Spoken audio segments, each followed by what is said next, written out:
Olá, estudantes de segunda série! Nesse vídeo vamos falar sobre alguns conceitos de termodinâmica e as transformações gasosas. Vamos lá comigo! Queridos, o que nós vamos aprender nessa aula? A compreender a importância dos conceitos de pressão, volume e temperatura para o estudo da termodinâmica. Aqui nós vamos fazer mais alguns exercícios e apresentar as diferentes formas de transformações gasosas. Beleza? Vamos lá comigo então! Vamos retomar algumas coisas, né? Então, primeira coisa, a questão de termodinâmica. Ela estuda a relação entre o calor e o trabalho mecânico. Então, vocês têm alguns exemplos aqui. Por exemplo, essa máquina a vapor, certo? Que está movimentando uma roda aqui, como se fosse as antigas Maria Fumaça. E aqui você tem a máquina de Hero, que era nada que mais é que uma chaleira com duas, três saídas, certo? Com duas, três bicos, ok? Esses gifzinhos aqui, eles mostram bastante. Era o primeiro motor a vapor, foi feito lá na época dos gregos, ok? E para isso, para poder fazer essas transformações, ou seja, essas movimentações que vocês estão vendo, você normalmente utiliza um gás, né? Como por exemplo aqui, na Maria Fumaça, nesse motor a vapor, você vai utilizar o vapor, né? Oriundo de uma caldeira, ou seja, estava no estado líquido e foi para um estado gasoso, ou seja, virou um gás. E aqui é a mesma situação, certo? Então, em ambos os casos, você necessita ferver a água nessas duas situações que estão sendo mostradas aqui, ok? Então, estamos falando de um gás. Para poder definir esse gás, nós vamos utilizar a equação de Clapeyron, que nada que mais é que um estudo do comportamento deste gás. Nós estamos fazendo uma idealização aqui, utilizando o gás ideal, certo? Então, para isso, nós temos a equação de Clapeyron, que é PV é igual a nRT. Pressão vezes volume é igual ao número de mols vezes a constante real de gases vezes a temperatura. Sempre lembrando, temperatura em Kelvin, tá? Beleza? Bem, quando a gente utiliza aqui, quando fizemos uma transformação de estado, nós mantemos a quantidade de matéria. O que isso quer dizer, meus queridos? Nós estamos mantendo a quantidade de matéria envolvida, ou seja, o número de mols. É como acontece no ciclo de refrigeração. Você tem lá que o gás refrigerante ele fica circulando dentro do sistema, a não ser que haja um vazamento, com o mesmo número de gás, a mesma quantidade de matéria envolvida, ou seja, o número de mols. E para isso, certo? Nós temos uma relação bastante interessante aqui, né? Então eu passo de um estado inicial para um estado final, desde que eu forneça ou adicione um trabalho mecânico, calor e assim por diante, ou seja, eu mudo de um estado P1V1T1 para um estado P2V2T2, ok? E em cima disso nós temos essa belíssima relação aqui, P1 vezes V1 sobre T1 é igual a P2 vezes V2 sobre T2, certo? Para viver tranquilo, preciso viver trabalhando. Uma coisa linda, hein? Isso aqui o capitalismo adora, certo? Vamos lá, queridos. Vamos fazer um exemplo com vocês aqui sobre essas equações, que é o caso da bola de basquete. Veja que questão interessante. Quantos moles há uma bola de basquete da NBA? O ar em uma bola de basquete regulamentada pela NBA tem uma pressão de 1,54 atmosfera e a bola tem um raio de 0,119 metros, ou seja, aproximadamente 7,06 litros. A minha pergunta é, quantos mols tem isso, considerando a temperatura do ar dentro da bola de basquete seja aproximadamente 27 graus Celsius, que é a temperatura ambiente que tem aqui. Meus queridos, eu vou dar um tempinho para vocês resolverem isso, utilize a equação de Clapeyron, é a dica que eu dou para vocês, certo? E daqui a pouco a gente volta para resolver essa questão.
E aí, meus queridos, conseguiram pegar lá um caderninho, lá para poder vocês fazerem a continha aqui?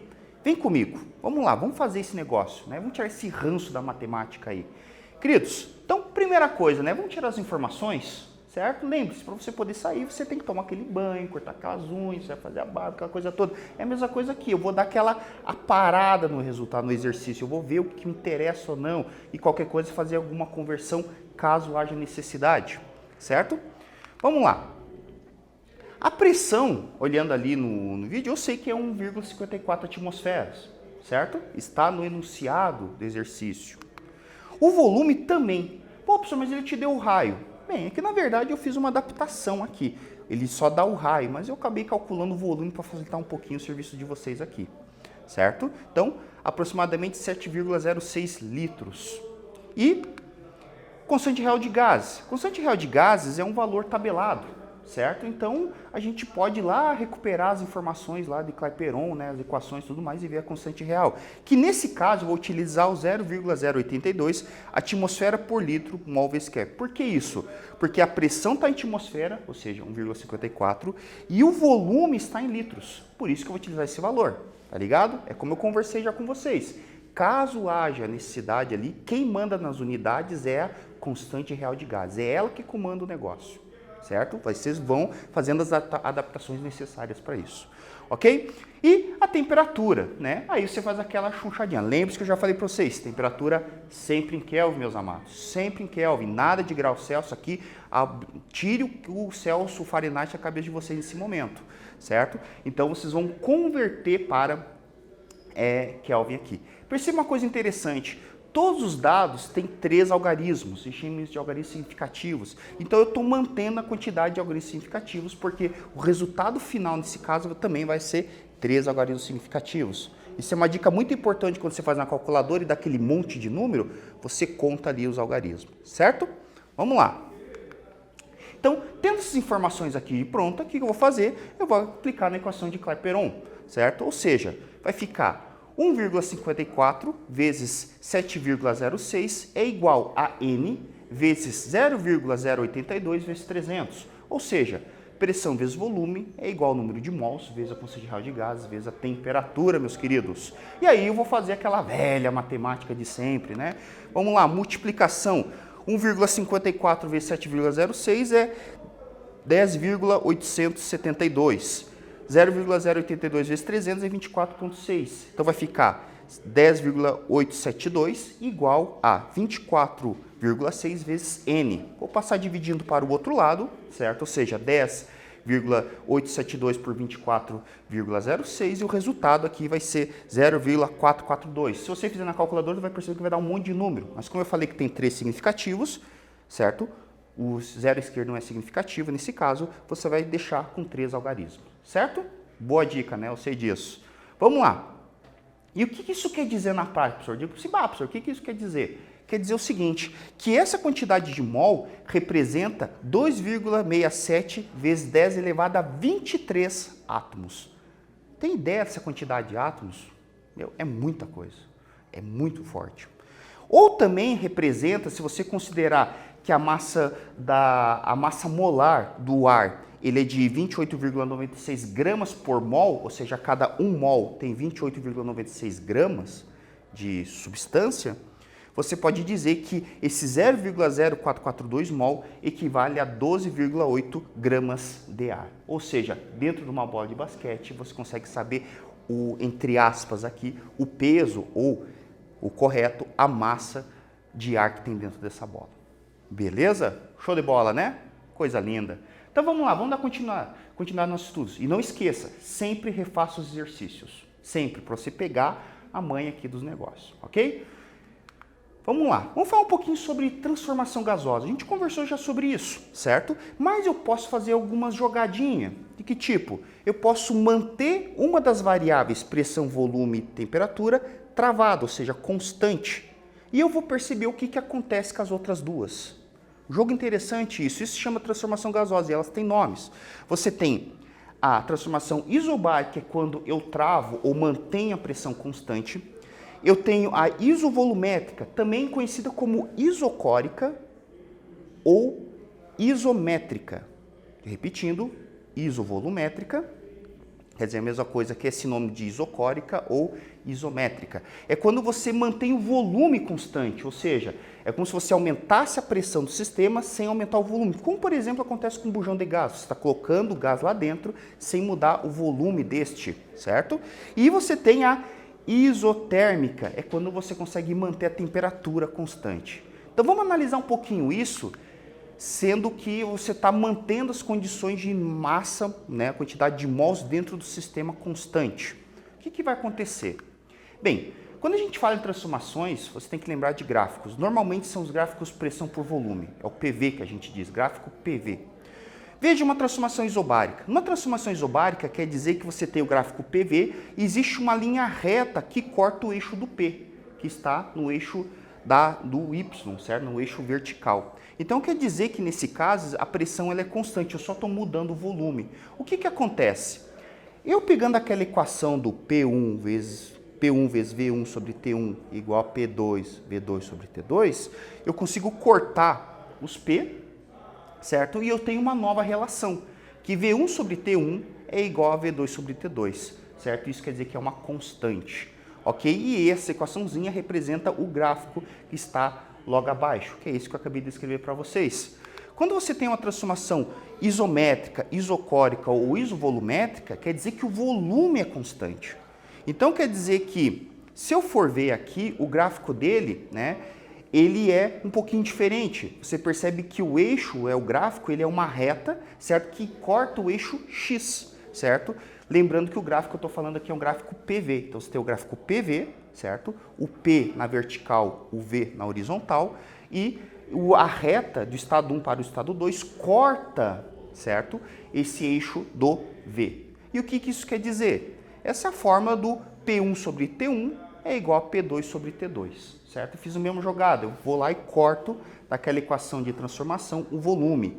E eu tenho a famosa isotérmica, certo? A isotérmica, eu vou ter uma leve curva, certo? Essa curva aqui, ela não é diferente dos outros gráficos e você teria que, cortando o T, você acabaria tendo que P1 vezes T1, P1 vezes V1 é igual a P2 vezes V2, certo? E ela é uma curva, forma uma espécie de uma barriga e ela vai decrescendo ao longo que o volume vai aumentando, certo? Eu deixei aqui no vídeo, de propósito, os 3 gráficos. Porque qual é a jogada aqui, meus queridos, meus amados, meus consagrados? Cara, é você saber identificar as pressões através dos gráficos. Então, através do gráfico, você consegue ver se é isotérmica, isobárica ou isovolumétrica, isocórica, assim por diante. Então, você consegue matar ela desse jeito, sempre analisando o mesmo tipo de gráfico, PV. Certo? O gráfico PV é o nosso arroz e feijão, é o nosso dia a dia aí nos gráficos de termodinâmica de transformações gasosas. E o que isso tem a ver com tudo com termodinâmica? Você fala, tá, professor, e daí? Cara, um ciclo termodinâmico é um motor do seu carro, é um motor que está na sua geladeira. Se você está num ar-condicionado bem gostoso, bem legal aí, refrigeradinho, ou no aquecedor, né, que seja através de gases, cara, é através desses ciclos. E o que o ser humano faz? Ele vai lá, começa a juntar várias transformações para formar um ciclo. Por isso que ciclo, porque ele termina e começa no mesmo ponto. E durante essas transformações você aglomera vários tipos de transformações, isotérmica, isocórica, isovolumétrica e por diante, né? Daí tem todo um processo de engenharia que a gente vai estudar um pouquinho mais à frente. Mas eu quero que vocês observem os gráficos envolvidos aqui. O mais importante é identificar o formato do gráfico, o desenho dele, certo? Ok? Então, veja que a gente tem aqui, ó, resumindo, o gráfico da isobárica, certo? Ele é uma reta que corta o eixo do P, certo? Lembrando que eu estou trabalhando um gráfico PV, certo? P na vertical e V na horizontal. Então, ele está cortando o eixo do P, nesse caso, certo? E aí você tem a equação, que é V1 sobre T1 é igual a V2 sobre T2. No B, no meu caso, o segundo caso que estou passando para vocês, é isovolumétrica. Isovolumétrica, você vai cortar o gráfico, ele está cortando o eixo do V, certo? Ele vai chegar e fazer uma tendência de cortar o eixo desse V. Então, você vai ter uma reta na vertical, meus queridos. E aí, você vai ter P1 sobre T1 é igual a P2 sobre T2. E, finalmente, nós temos a isotérmica. Isotérmica é aquela barriga, certo? Uma barriga mais acentuada, né? Aquela barriga de cara que bebe bastante, né? Então, aquela galerinha lá, meus queridos. Então, o que vai acontecer? Você acaba tendo uma curva que vai decrescendo conforme a redução da pressão, você vai aumentando o volume. E a fórmula que a gente tem relacionada com isotérmica é P1 vezes V1 é igual a P2 vezes V2, ok? Vamos fazer um exercício para ver como é que vocês estão aí? Vamos lá? Queridos, um quiz aí para iniciar nossas atividades aqui, né? O nosso segundo round. Só observa essa aula aqui, só observa o vídeo. Vejam, o gráfico abaixo, o trecho que representa uma isotérmica é representada em qual parte? O que você tem? No trecho AB tem aquela curva que é uma barriga, conversei com vocês. No trecho, é um gráfico PV, tá? Antes de mais nada. Então, o AB é a barriga. No caso, o B para o C, você tem uma reta que corta o eixo do V. E você tem aqui do trecho C para A, que volta novamente, né? Recomeça o ciclo. Você tem um gráfico, uma reta que está tendendo a cortar o eixo P. A minha pergunta é, quais desses trechos representam uma isotérmica? Item A, o trecho AB. Item B, o trecho BC, ou C, o trecho CA. Eu vou dar um tempinho para vocês e daqui a pouco a gente volta para responder essa questão.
E aí, meus queridos, conseguiram resolver essa questão?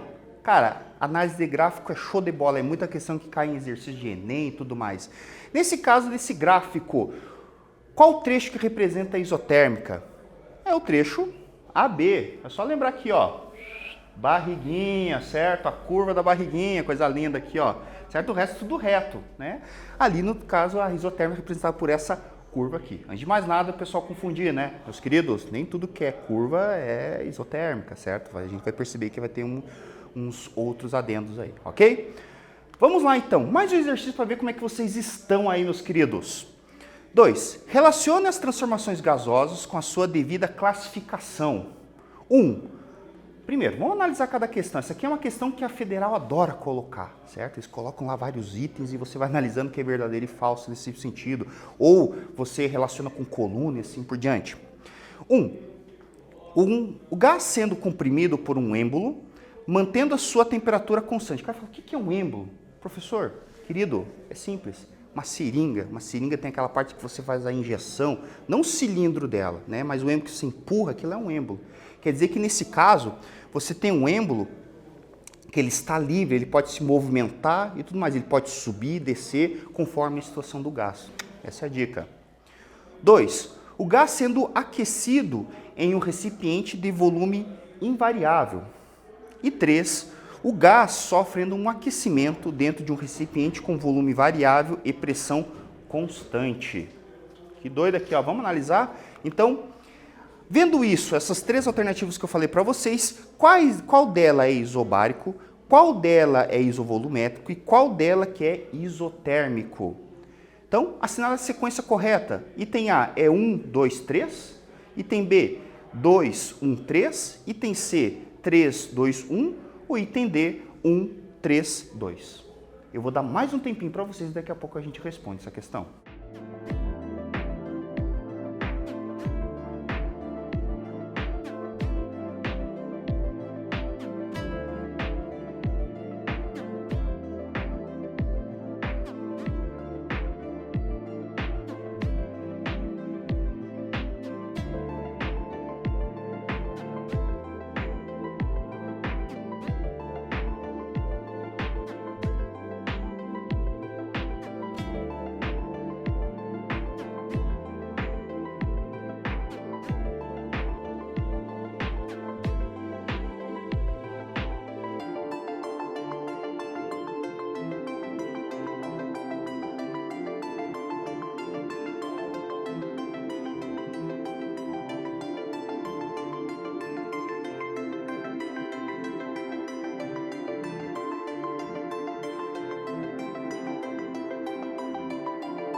Conseguiram fazer? Cara, essa aqui é o filezinho, certo? É coisa linda de se ver. Cara, quais dessas aqui é a relação correta? Então, primeiro, isobárico. O que a gente viu? Isobárico, meus queridos, é quando você tem pressão constante. Então, o segredo de transformação térmica é você olhar, transformação gasosa, melhor dizendo, é você olhar a palavra constante. O que é constante? A pressão, volume e temperatura. Beleza?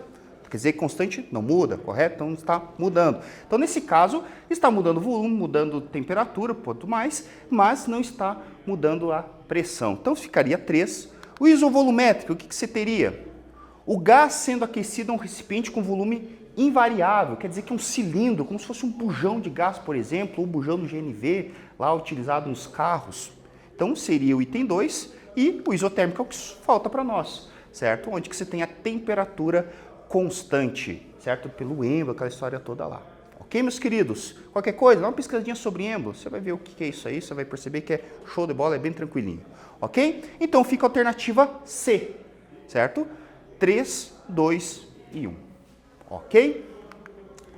Nesse vídeo, meus queridos, nós vimos a equação de Clapeyron, que define as relações entre pressão, volume e temperatura de um gás e suas mudanças de estado gasoso, certo? Lembre-se que para um gás eu preciso determinar os seus estados. E a melhor forma de fazer a representação das transformações gasosas é através de gráficos. Então aqui, meus reis, gráfico comanda o negócio, certo? É muito importante você identificar o tipo de gráfico, desenha eles, faça um esqueminha aí para você poder identificar ele, certo? Tem muito exercício sobre isso. Espero que vocês tenham gostado desse vídeo, certo? E até mais!